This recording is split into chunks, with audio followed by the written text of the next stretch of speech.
Rosette, bonjour. Bienvenue à ce 30e Salon du Livre. Merci. Bien sûr, la Maurienne, vous connaissez? Oui, j'y suis née et j'y vis à plein temps. Voilà, c'est Albier-le-Jeune. Albier-le-Jeune, voilà. Vous avez écrit deux ouvrages, mais deux ouvrages un peu spécifiques qui sont un peu consacrés pour les enfants.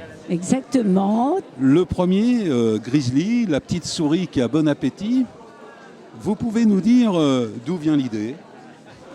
Alors, d'abord, l'idée d'écrire me vient de mon passé d'enseignante. J'étais institutrice pendant 37 ans et avec des petits.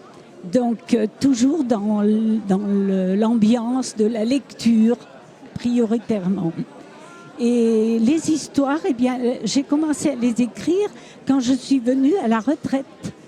Parce que j'ai eu une première expérience d'écriture avec Zion des Alpes, qui est le conteur local, et qui m'avait demandé de participer à l'écriture, à la réécriture des contes et légendes le long des sentiers. Et donc, cette première expérience d'écriture m'a donné envie d'écrire moi aussi des histoires. Alors j'avais commencé par un conte que j'ai écrit à l'occasion de l'inauguration de la maison des chasseurs à Albier-le-Jeune. D'accord, oui. Et puis ensuite, eh bien, désœuvré, j'ai eu envie d'écrire ces deux petites histoires. Alors la petite souris, je ne peux pas vous dire quelle en est vraiment l'origine. Par contre, le petit lapin, Pipo, c'est une expérience vécue. C'est-à-dire que mon fils, à la suite d'une visite chez ses grands-parents à Albier-le-Jeune, a vu toute une nichée de petits lapins et il a voulu qu'on en emporte un. Donc à l'époque, j'habitais dans la région de Chambéry. Et le petit lapin est devenu gros, il nous a fait plein de sottises à la maison. Il a même participé à une partie de la vie de ma classe au cours préparatoire. Et suite à une période de vacances où on l'avait laissé à la garde de la concierge, il a fait une dépression nerveuse, ce qui fait qu'il a fait des bêtises, des crottes partout et je n'ai pas pu le garder à l'école. Donc je l'ai confié à une personne qui était la nourrice de mon fils. Et je vous dis ça parce que les illustrations de Pipo sont faites par la dame qui a gardé le lapin. D'accord. Voilà.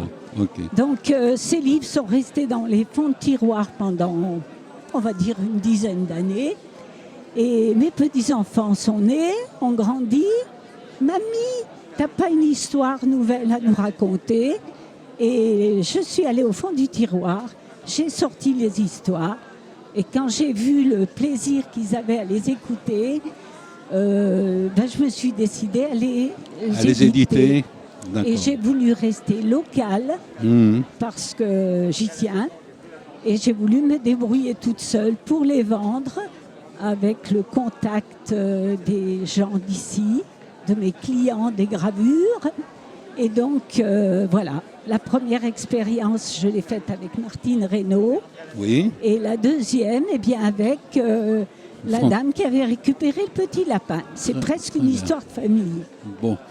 Et bientôt un troisième ouvrage alors? Il est écrit. Il est écrit, j'espère le mener à bien. Ce sera le final, c'est-à-dire que la petite souris n'a pas été mangée par le chat, ça on ne le sait pas. Le petit lapin qui a fait des bêtises devient sage et devient musicien et joue du pipeau. Et ils vont se rencontrer et faire la fête. Et bien manger parce que Grizzly est très gourmand. Voilà, donc encore un grand plaisir pour les enfants. J'espère, et pour moi aussi. Voilà. Merci à vous. Merci. Et bonne continuation. On va essayer. Et certainement l'année prochaine. J'espère. Voilà. Merci à vous, Rosette. Au revoir. Au revoir.